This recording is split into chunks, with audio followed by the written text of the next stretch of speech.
பாப்பா படிக்கிற ஸ்கூல்ல நேத்து ஆனுவல் டே.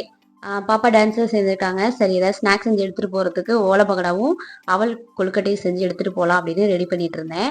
ஓலை பகடாவுக்கு 1 டம்ளர் அரிசி மாவு, அதுல 1/2 டம்ளர் அளவுக்கு கடல மாவு சேர்த்துக்கிட்டேன். அடுத்து ஒரு 1/4 டம்ளர் அளவுக்கு பொட்டுக்கடல மாவு சேர்த்துக்கிட்டேன். ஃபுல்லாவே பொட்டுக்கடல மாவுலயும் செய்யலாம். அது நல்லா பொற பொறன்னு இருக்கும். டேஸ்ட் நல்லா இருக்கும். அடுத்து கொஞ்சமா மிக்ஸி ஜார்ல காரத்துக்கு ஏத்த மாதிரி காஞ்ச மிளகா, பூண்டு ரொம்ப சேர்க்காம ஒரு 5 சேர்த்துக்கலாம். இல்லைன்னா ரொம்ப கசப்பாயிடும்.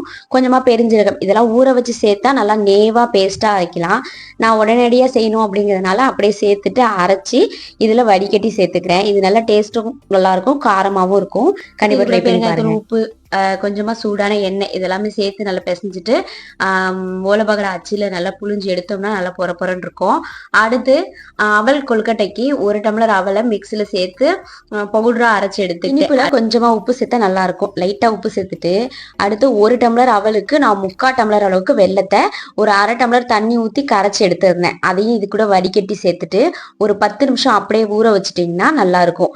இது ஈஸியா இருக்கும். கண்டிப்பா ட்ரை பண்ணி பாருங்க.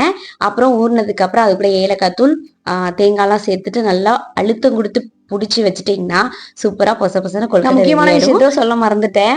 ஒரு 3 நாளைக்கு முன்னாடி நோ ஆயில் நோ பாயில்னு ஒரு கேரட் லட்டு போட்டிருந்தேன் இல்லையா, அதுதான் பாப்பாவுக்கு ஸ்கூல்ல ஃபுட் ஃபெஸ்டிவல் வச்சிருந்தப்போ செஞ்சு கொடுத்துருந்தோம். அந்த லட்டுக்கு பாப்பாவுக்கு ஃபர்ஸ்ட் ப்ரைஸ் கிடைச்சிருக்கு. நீங்களும் கண்டிப்பா ட்ரை பண்ணி பாருங்க. நான் அப்பயே வீடியோல சொல்லுவோம்னு நினைச்சா மறந்துட்டேன். அப்புறம் இந்த கொழுக்கட்டை வேலைக்கிற கேப்லயே நானும் கிளம்பி வந்துட்டு அப்புறம் எல்லாத்தையும் பேக் பண்ணிட்டு ஸ்கூலுக்கு ஆங்கரா விஜய் மீரா வந்திருந்தாங்க. அப்புறம் அட்வொகேட் சுமதிமா வந்திருந்தாங்க. அவங்களுடைய பேச்சு எல்லாமே சூப்பரா இருந்துச்சு. குழந்தைங்களுமே எல்லாத்துலயுமே நல்லா அசத்திட்டாங்க. எனக்கு இந்த பேய் டான்ஸ் பிடிச்சிருந்தது.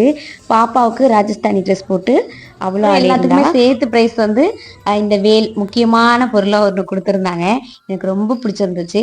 ஓகே ஃப்ரெண்ட்ஸ், வீடியோ பிடிச்சிருந்தா லைக் அண்ட் சப்ஸ்கிரைப் பண்ணிக்கோங்க. நெக்ஸ்ட் வீடியோவில் பார்க்கலாம். பாய்.